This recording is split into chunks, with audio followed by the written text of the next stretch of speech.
sisi kama serikali tumeendelea kutoa mipango na namna mbalimbali za uwezeshaji, lakini moja wapo ambayo imezungumzwa sana na najua mmeisikia ni uwezeshaji wa kifedha kwa maana ya mitaji.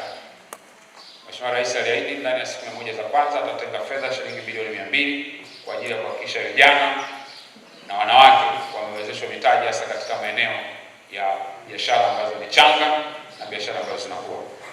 Tarehe 5 mwezi wa pili ahadi hiyo ilitekelezwa na fedha hizo zikapelekwa katika sekta mbalimbali kwa ajili ya kuhakikisha kwamba kunakuwa na uwezeshaji katika hayo maeneo. Sasa moja ya maagizo alinipatia Mheshimiwa Rais ni kwamba tuboreshe terms za namna mikopo yetu inavyotolewa ili turahisishe vijana wengi waweze kuipata. Na uzuri wa mikopo hii unaweza mkaiomba hata mkiwa bado wanafunzi. Nafikiri katika hiyo awamu ya kwanza tumepata baadhi ya wanafunzi ambao wamekuja na wazo na watapatiwa mkopo kwa ajili ya kuhakikisha kwamba wanaanza biashara wakiwa bado shuleni.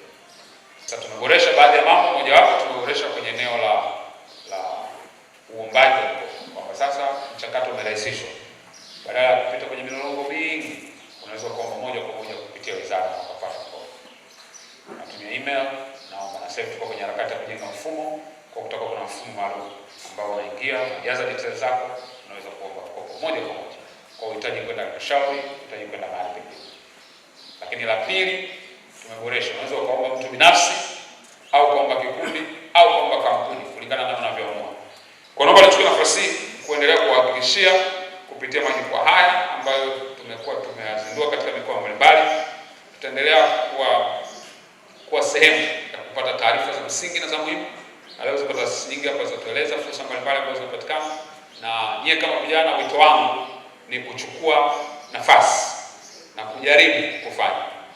Leo tutaona pia wenzetu watakaofanya presentation hapa kama sehemu ya ushindani wa mawazo ya kibiashara, na tutawapa pesa kidogo kwa ajili ya sehemu ya kuanzia, lakini tutawapa pia nafasi ya kulelewa kwa maana ya kuwapa mentorship ili waweze kukua katika biashara zao ambazo wanazifanya. Sisi mkoa wa Morogoro tunaunga mkono na tunaungana na Mheshimiwa Rais kutambua kuwa vijana ndio nguvu kazi kubwa ya taifa. Tanzania ya leo na kesho inategemea maarifa, ubunifu, uthubutu na utayari wa vijana wake. Serikali ya awamu ya 6 chini ya uongozi wa Daktari Samia Suluhu Hassan inaendelea kuweka mazingira bora ya uwekezaji katika elimu, ubunifu, tehama, uwezeshaji wa vijana katika ujasiriamali na ajira kwa vijana. Jukwaa hili la vijana platform Campus Connect linakuja likiwa daraja kati ya elimu wanayoipata vioni na mahitaji halisi ya soko la ajira pamoja na fursa za kujiajiri. Kupitia jukwaa hili, vijana wataweza kujifunza, kubadilishana uzoefu, kujenga mitandao ya kitaaluma pamoja na kuibua mawazo mapya yatakayosaidia maendeleo ya taifa letu. Kwa upande wa SUA tunajivunia kuwa sehemu ya jitihada hizi.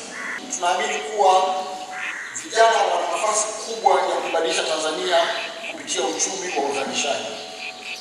Kilimo cha kisasa, ufugaji wenye tija, viwanda vidogo vya usindikaji, teknolojia ya kidijitali, biashara za chakula na usimamizi wa rasilimali asili ni maeneo ambayo yanaweza kutoa ajira nyingi na kuongeza kipato kwa vijana.